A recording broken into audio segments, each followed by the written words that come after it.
فاعوذ باللہ من الشیطان الرجیم بسم اللہ الرحمن الرحیم ثم اورثنا الكتاب الذين اصطفينا من عبادنا وقال النبي صلی اللہ علیہ وسلم حرمت النار على ثلاث عیون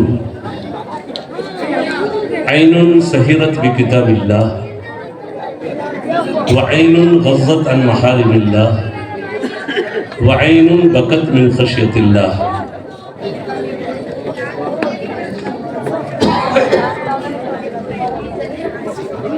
گرامی قدر حضرات علماء کرام، مہمانان اعظام، اسٹیج پر رونق افروز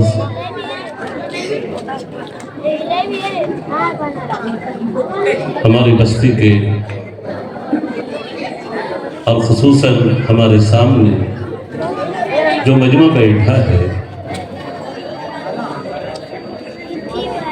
اس جلسے میں شرکت کا کوئی مجھے جہاں تک یاد آتا ہے 7ویں یا 8ویں مرتبہ ہو،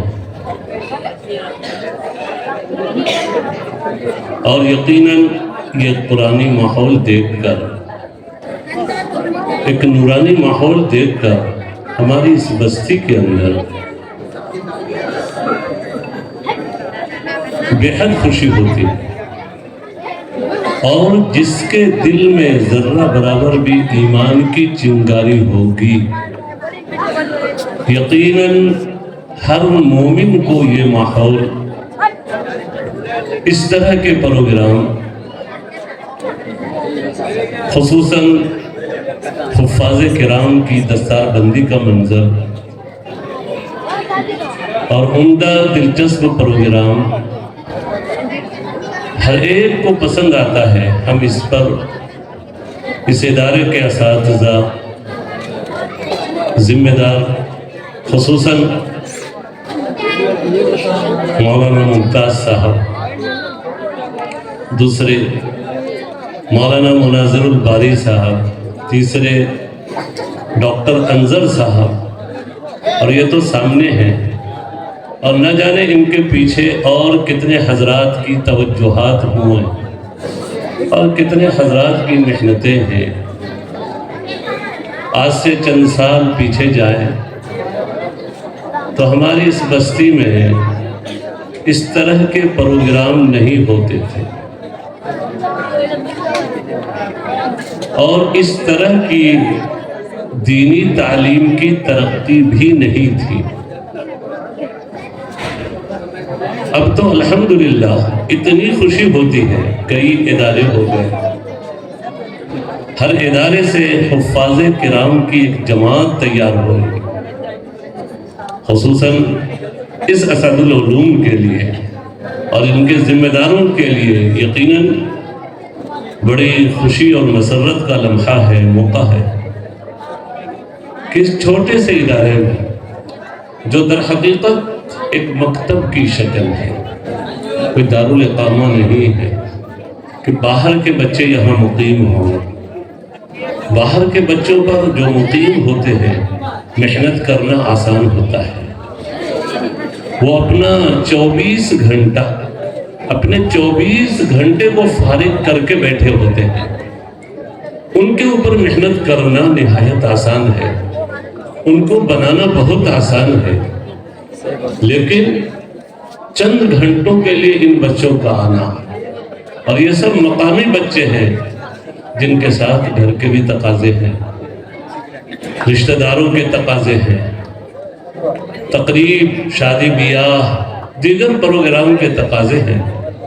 ان تقاضوں کے ساتھ اگر یہ اساتذہ ان کے اوپر محنت کر کے اور ایک بڑی تعداد 7 بچوں کو حافظ بنا دینا،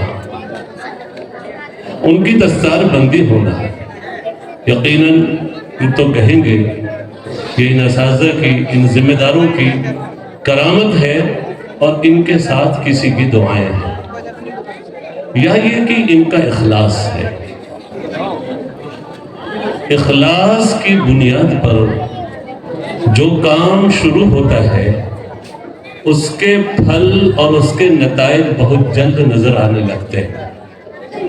ہماری اس دینی تعلیم کا مقصد نعوذ باللہ کوئی ریاکاری نہیں ہے، کوئی دکھاوا نہیں ہے، شہرت یا آپ حضرات کی تعریف سننا مقصد نہیں ہے، بلکہ بڑے اخلاص کے ساتھ ہماری نسل کو، ہماری اولاد کو جو کچھ یہ دے رہے ہیں، یہ علماء، یہ اساتذہ، یہ ذمہ دار، واقعی ہم کتنا بھی ان کا شکریہ ادا کریں، اور جو محنت ان کی ہے، ان کی محنت اور ان کے احسان کا بدلہ ہم میں سے کوئی نہیں دے سکتا، کوئی نہیں دے سکتا۔ اتنی بڑی چیز انہوں نے ہماری اولاد کو دی۔ علماء کرام فرماتے ہیں ایمان کے بعد اگر سب سے بڑی کوئی نعمت ہے، ایمان کے بعد اگر کوئی سب سے بڑی نعمت ہے تو وہ نعمت قرآن ہے، سب سے بڑی نعمت۔ اللہ نے ایمان ہم سب کو دیا، اور اللہ آخر دم تک ہمارے اس ایمان کی حفاظت فرمائے، اس سے بڑی کوئی پونجی نہیں۔ اور آج الحمدللہ ہم سب کو اپنی اس بستی پر ایک فخر ہے، ہماری یہ بستی ہماری شان ہے کہ ایمان والوں کی ایک بڑی تعداد الحمدللہ یہاں موجود ہے۔ اب ہم کو یہ عزم کرنا ہے، اللہ نے ہم سب کو اتنی بڑی نعمت دی ہے، اس نعمت کی ہمیشہ حفاظت کرنا ہے۔ لا تموتن الا وانتم مسلمون، اللہ تعالیٰ نے فرمایا تمہاری ہرگز موت نہ ہو مگر مسلمان ہونے کے حالت میں۔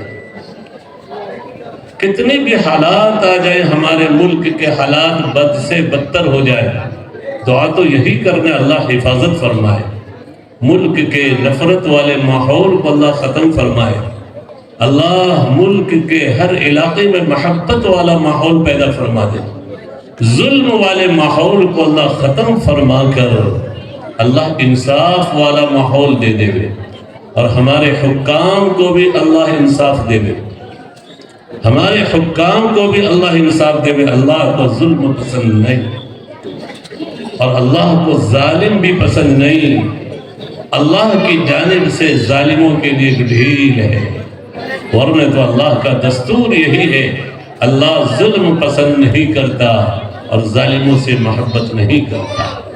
ایک ڈھیل ہے کہ حکومت چل رہی ہے ظالموں کی، دعا یہی کرنا ہے اللہ ہمارے ملک میں، یقیناً اللہ قادر ہے، اللہ قادر ہے کہ ملک کے نفرت والے ماحول کو ختم کر کے محبت والا ماحول پیدا فرما دے، اور ضرور ہوگا جب ہمارے اعمال سدھریں گے، اعمال بہتر ہوں گے، اللہ حاکم بھی بہتر دیں گے۔ اعمالکم عمالکم کہا جاتا ہے تمہارے عمل ہی تمہارے حاکم ہیں، ہمارے عمل آسمان پر جیسے پہنچیں گے اللہ کی جانب سے ویسے فیصلے اترتے ہیں، مجموعی اعتبار سے امت کے اچھے اعمال پہنچیں گے، اللہ کی جانب سے اچھے حکام مقرر ہوں گے، اللہ کی جانب سے اچھے حکام مقرر ہوں گے۔ بہرحال ملک کے حالات کتنے بھی بگڑ جاوے، لیکن ہم کو اپنے ایمان کے ساتھ کوئی سودا نہیں کرنا، چونکہ ہماری سب سے بڑی پونجی صحابہ کرام کے واقعات ہمارے سامنے ہیں۔ جلنا گوارا کیا، آگ میں جلنا گوارا کیا، تیل میں جلنا گوارا کیا، گرم ریتوں پر اور پتھروں پر لیٹنا اور ہر طرح کی سزا برداشت کی۔ حضرت خباب رضی اللہ تعالیٰ عنہ، حضرت بلال حبشی رضی اللہ تعالیٰ عنہ، حضرت خبیب بن عدی ہو کے سولی پر چڑھ گئے، سولی دے دی گئی، لیکن ایمان کو نہیں چھوڑا۔ ہم کسی بھی حال میں اپنے ایمان کو نہیں چھوڑیں گے۔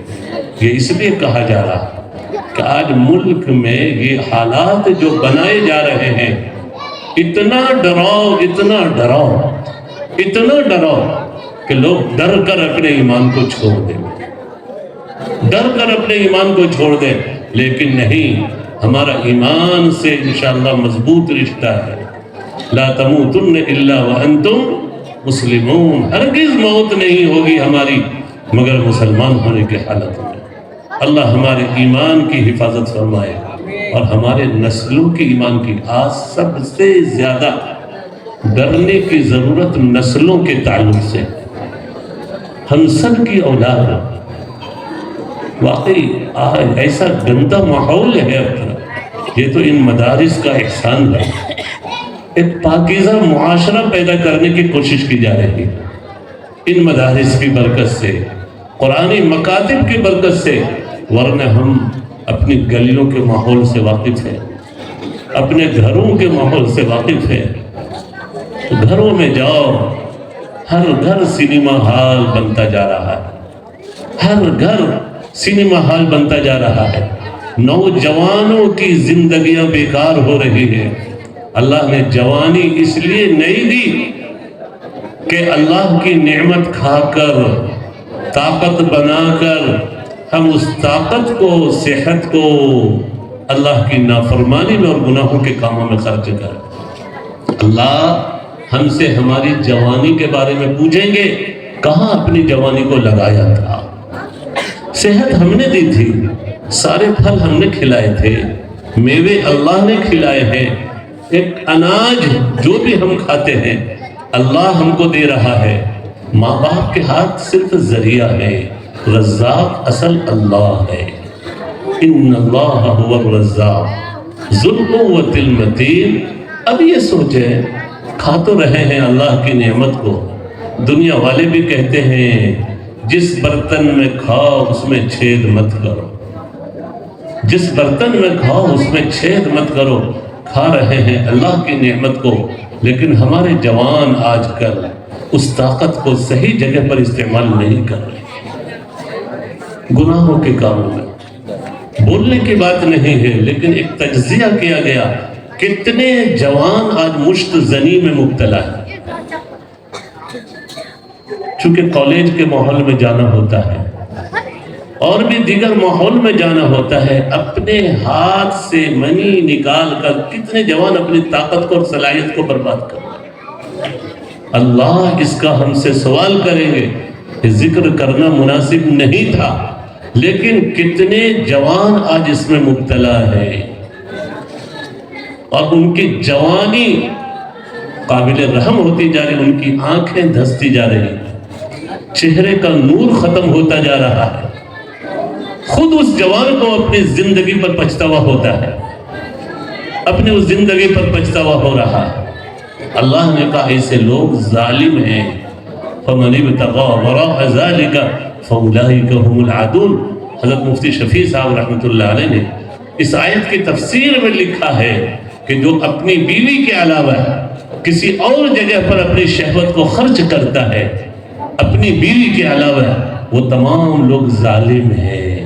اور اس کی شکل لکھی ہے، یہ بھی ہے جو جوان اپنے ہاتھوں سے منی نکالتے ہیں، خون کے 100 قطرے سے، اطباء لکھتے ہیں خون کے 100 قطرے سے منی کا ایک قطرہ پیدا ہوتا ہے۔ اتنی قیمتی چیز ہے، اور انسان اپنے بستر پر جا کر کبھی ہمارا جوان کبھی گندی جگہ میں بیٹھ کر اپنی اس اللہ کی دی ہوئی عظیم نعمت کو ضائع کر رہا۔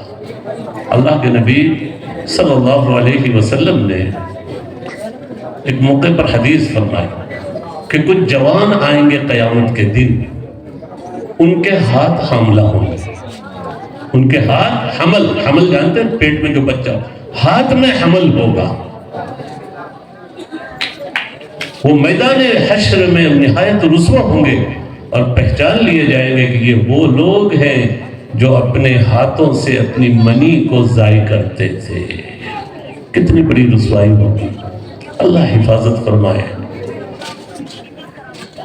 ہر گندے ماحول سے ہمارے جوان بچے، اللہ نے ہمارے مدارس کا یہ ماحول دیا ہے، ہمارے نسلوں کی تربیت کا اور اولاد کی تربیت کا ایک اچھا موقع دیا ہے۔ ہم قرآنی ماحول دیں اپنے بچوں کو، یہ جان لیں حدیث اللہ کے نبی صلی اللہ علیہ وسلم کی لَأَن يُؤَدِّبَ الرَّجُلُ وَلَدَهُ خَيْرٌ مِّنْ أَن يَتَصَدَّقَ بِسَاعٍ۔ بہت غور سے یہ حدیث سنیں، ہم اپنے بچوں کو اگر ایک ادب سکھا دے رہے ہیں، اور یہ مدارس میں ایک ادب نہیں، روزانہ کئی ادب سکھائے جاتے ہیں، ایک ادب سکھا دیں تو 1 ساع صدقہ کرنے سے افضل، 1 ساع تقریباً 3.5 کلو اناج ہوتا ہے، اتنا آدمی روزانہ صدقہ بھی نہیں کر سکتا ایک ادب سکھانے پر۔ اور اللہ کے نبی صلی اللہ علیہ وسلم نے فرمایا سب سے بہترین گفٹ جو ہم اپنی اولاد کو دے سکتے ہیں وہ اچھا ادب ہے۔ یہ ہمارے علماء، ہمارے یہ اساتذہ روزانہ ہمارے بچے کو بہترین گفٹ دے رہے ہیں۔ قرآن کی ایک آیت، ایک حرف سکھانا کوئی آسان کام نہیں ہے، اور انہوں نے تو ہمارے ان بچوں کو پورا قرآن سکھایا، 30 پارے یاد کرائے۔ ذرا آپ دیکھیں یاد کر کے کتنا مشکل ہوتا ہے۔ کبھی صرف سورہ یاسین ہی یاد کرنا ہو۔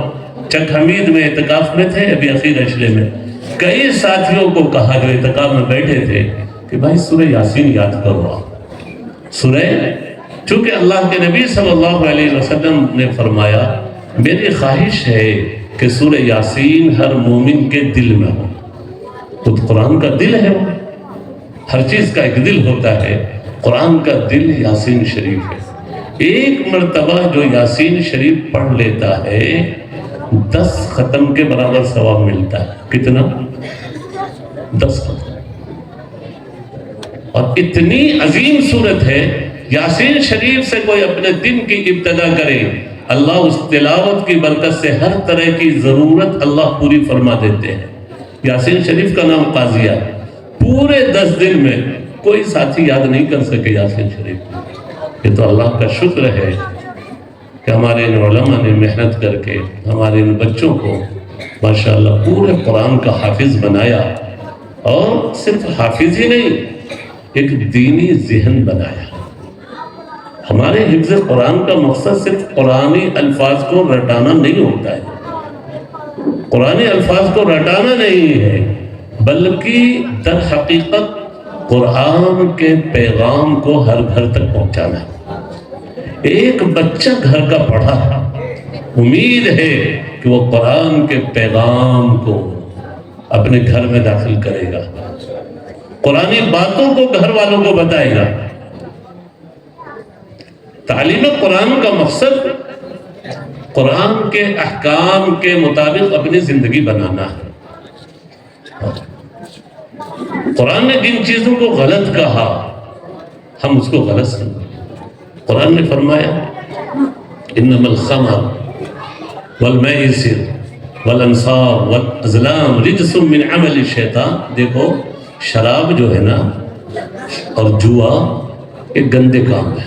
قرآن کہہ رہا کتنے محبت والا انداز ہے، اللہ کرے ہمارے لوگوں کے دل میں اس کی گندگی اتر جائے۔ آج ہم نے اس کو گندگی نہیں سمجھا ہے، لیکن اللہ کی بات غلط نہیں ہو سکتی۔ اللہ نے فرمایا ریجس، شراب گندگی ہے، جوا گندگی ہے، اور انسان کا کام ہی نہیں۔ ہم تو انسان نہیں، الحمدللہ مومن ہے۔ قرآن کہتا ہے من عمل الشیطان۔ کل تھے ہم اپنے ایک چچا کے پاس بیٹھے ہوئے، رشتے میں چچا لگتے ہیں، نہیں ملاقات ہوئی تھی، گئے، میں نے پوچھا ان سے، کہا دعا کرو، اپنی بستی میں نشہ بہت بڑھ رہا۔ یہ لوگ روتے ہوئے انہوں نے کہا نشے کی عادت جوانوں میں بچوں میں بڑھ رہی، روکے اپنے بچوں کو، بچوں کی نگرانی رکھے۔ اللہ کہتے علماء اولاد امانت ہے ہمارے ہاتھوں میں، الاولاد امانت فی ایدینا۔ ایسا نہیں کہ بچوں کو ہم نے پیدا کر دیا چھوڑ دیں اس کو، اللہ ان بچوں کے متعلق ہم سے سوال کریں کہ ہم نے ان کی کتنی نگرانی رکھی تھی، کتنی تربیت کی فکر کی تھی۔ آج بچہ ہمارا 12-1 بجے تک گھر نہیں آ رہا ہے، باپ کو فکر نہیں کہ ہمارا جوان بچہ کہاں ہے اور کس گندے ماحول میں. بچے گھر کی زندگی میں نہیں، باہر کی زندگی میں زیادہ بگڑ رہا ہے، اور غلط دوستوں کی وجہ سے زیادہ بگڑ رہا ہے. ہماری نگرانی رکھنا کہ بچہ کس کے ساتھ گھومتا ہے، دوستی کس سے ہے. علماء فرماتے ہیں گناہوں سے توبہ مکمل نہیں ہوتی جب تک آدمی برے دوستوں کو نہ چھوڑے. کتنے ایسے گناہ ہیں جو انسان چھوڑنا چاہ رہا ہے خود، لیکن کچھ غلط دوست ایسے ہیں جن کی وجہ سے مجبور ہو کر آدمی گناہ کر دیتا. مہاجرت الاخوان السیئہ، علامہ ابن قیم رحمت اللہ علیہ بڑے بزرگ گزرے ہیں، کہا گناہوں سے اگر بچنا چاہتے ہو بہترین نسخہ فرمایا برے دوستوں کو چھوڑو. دوست بناؤ تو اچھے بناؤ. ہر انسان دوستی کرنے سے پہلے دیکھے کہ دوستی کس سے کر رہا ہے. کبھی بھی غلط دوست کو نہیں بنانا. والدین کی بھی نگرانی ذمہ داری ہے کہ نگرانی رکھے کہ ہمارا بچہ کس کے ساتھ گھومتا پھرتا ہے.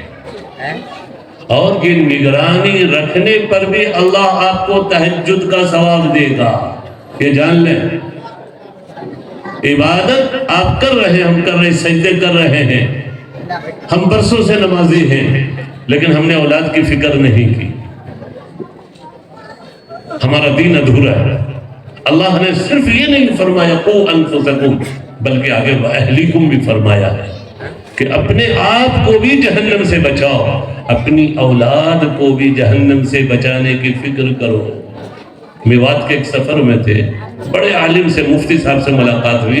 انہوں نے یہی کہا تھا جلسے میں، لوگوں آج ہمارا دین ادھورا ہے کہ خود کو تو جہنم سے بچانے کی فکر کر رہے ہیں، اپنی بیوی کو اپنی اولاد کو جہنم سے بچانے کی فکر نہیں کر رہے. کہ جوان غلط زندگی میں بھاگ رہے ہیں، باپ کو فکر نہیں. اللہ ہر ایک کو پاکیزہ جوانی نصیب فرمائے، پاکیزہ معاشرہ دے. دعا یہی کرنا ہے. اللہ نے یہ قرآنی ماحول ہماری بستی کو دیا ہے تو باہر بھی اللہ ہم کو نورانی ماحول دے دے. ہر گلی کا ماحول نورانی ہو جائے. اس کے لیے تدبیر بھی کرنا ہے، محنت بھی کرنا ہے، دعا بھی کرنا ہے. بہرحال اللہ تبارک و تعالیٰ نے ان حفاظ کرام کو جو قرآن کی دولت دی ہے، بس آخری بات کہہ کر ختم کرتا ہوں. اللہ سب کو یہ نعمت نہیں دیتا، یہ انتخاب اللہ کی جانب سے ہوتا ہے کس کو حافظ بنانا ہے. سب سے پہلی بات یہ ہے، اگر ہم بھی اپنی اولاد کو حافظ بنانا چاہتے ہیں، پہلی بات آپ علماء سے، حفاظ سے محبت کرنا سیکھیں. دینی اداروں سے محبت کرنا سیکھیں. جن کے دل میں نفرت ہو، علماء اچھے نہیں لگتے جن کو، اماموں کے چہرے اچھے نہیں لگتے، حفاظ کے چہرے اچھے نہیں لگتے، ایسے لوگوں کو یہ دولت نہیں ملتی. سب سے پہلے آپ علماء سے محبت کریں، حفاظ سے، اور مانگے اللہ سے کہ اللہ سب کو یہ چیز آپ دے رہے ہیں. ہمارے ایک دوست ہیں مہاراشٹر میں، 7 مدرسہ بچہ بدل چکا ہے. کتنے؟ 7 پارے حفظ کیا ہے ابھی تک. کتنے؟ 7 پارے حفظ کیا ہے. تو ایسے آئے ایک دفعہ، کہا کہ مولانا دعا کرو کہ ہمارا بچہ حافظ ہو جائے. 7 مدرسے بدل چکا، 7 پارے ہی ہوئے. تو اللہ نے اس عاجز کے دل میں یہ بات ڈالی. میں نے کہا اپنے آپ کو ایک کمزوری بتائیں. تو کہہ رہے نہیں کوئی کمزوری تو ہے نہیں، ماشاءاللہ جماعت میں بھی جاتے ہیں، اللہ کے راستے میں وقت بھی لگاتے ہیں، سب کچھ کر رہے ہیں، کوئی کمزوری تو نہیں نظر آ، نماز بھی پڑھتے ہیں ہم. کہتے کوئی کمزوری بتاؤ، ہے کچھ کمزوری؟ تو عجیب بات کہتے ہیں، مجھ کو کوئی عالم حافظ کا چہرہ اچھا نہیں لگتا. ہم خود کو ہی کامل سمجھتے کہ ہم ہی بڑے. نہیں، آپ کتنے بھی بڑے ہو جائیں، اللہ کے نزدیک عبادت سے زیادہ مقام علم کا ہے. یہ جاننا، اللہ نے حضرت آدم علیہ السلام کو علم دیا جس کی وجہ سے فرشتوں پر برتری حاصل ہوا. ورنہ فرشتے حضرت آدم علیہ السلام سے زیادہ عبادت کر رہے تھے. فرشتے. لیکن اللہ نے جب فرشتوں سے پوچھا کن چیزوں کے نام بتا، انبئہم باسمائہم، نہیں بتائے. حضرت آدم علیہ السلام نے فر بتانا شروع کر دیا. فر اللہ کے نزدیک علم کا مقام عبادت سے زیادہ ہے. تو ان علماء کے سینوں میں اللہ نے علم دیا ہے، اور اللہ سارے سینے کو نہیں چنتا. ہمارے حضرت قاری صدیق صاحب باندھوی، پہلے ہمارے شیخ حضرت فرماتے تھے کہ نہ جانے اللہ کتنی مرتبہ محبت کی نگاہ ڈالتا ہے کسی گھر والے پر، تب جا کر اس گھر سے ایک بچے کو چنا جاتا ہے. اللہ نے ان بچوں کے گھر والوں پر نگاہ محبت ڈالی ہے، محبت کی نگاہ ڈالا، اور ان بچوں کو اللہ تبارک و تعالی نے قبول کیا ہے. دعا بھی کریں کہ اللہ ہمارے ہر ایک کے بچے کو اللہ حافظ بنائے، اور بنانا چاہیے. حفظ قرآن بہت بڑی نعمت ہے. اللہ نے سورہ رحمان میں جب نعمتوں کو بیان کرنا شروع کیا، سورہ رحمان میں سب سے پہلی جس نعمت کا اللہ نے تذکرہ کیا، الرحمن علم القرآن. بچی نے، میری بھانجی نے دیکھا کتنی اچھی تلاوت کی. اللہ ہر گھر میں ایسے قرآن پڑھنے والی بچیاں تیار کرے. الرحمن علم، سب سے بڑی نعمت کیا ہے؟ قرآن اللہ کسی کو سکھا دے گا. تو مدارس کا احسان اس لیے بھی ماننا ہے کہ یہ مدارس ہمارے محسن ہیں، یہ علماء ہمارے محسن ہیں، یہ ائمہ کرام ہمارے بڑے محسن ہیں کہ ہمارے بچوں کو قرآن بھی سکھا رہے ہیں، اور ہمارے بچوں کی دینی تربیت اور اولاد کی دینی تربیت کی بھی فکر کر رہے ہیں. اور امید ہے انہی بچوں کے ذریعے ہمارے گھروں کا ماحول بھی اللہ تبارک و تعالی ایمانی نورانی سب بنائیں گے. اور گھر میں انہی بچوں کے ذریعے، گھر ہی میں نہیں پورے محلے میں نہیں بلکہ اطراف میں اللہ قرآنی ماحول اللہ پیدا فرمائے گا. اللہ ہم سب کے لیے قرآن سیکھنا بھی آسان فرمائے، اور اللہ قرآن پر، شریعت پر چلنا بھی ہم سب کے لیے آسان فرمائے. دعا ہے کہ آئندہ اور کثیر تعداد میں یہاں سے حفاظ کرام کی جماعت تیار ہو، اور اللہ مزید ہمارے ذمہ داروں میں، اساتذہ میں اللہ مزید اخلاص دے. اخلاص ایمان کے بعد بڑی دولت اخلاص ہے. اخلص لدینی یکفیک القلیل من العمل. اللہ تعالیٰ توفیق نصیب فرمائے، اس اجلاس کو اپنی بارگاہ میں قبول فرمائے. اللہ تبارک و تعالیٰ اور بہتر سے بہتر ہمارا معاشرہ دے. وصلی اللہ علی النبی الکریم.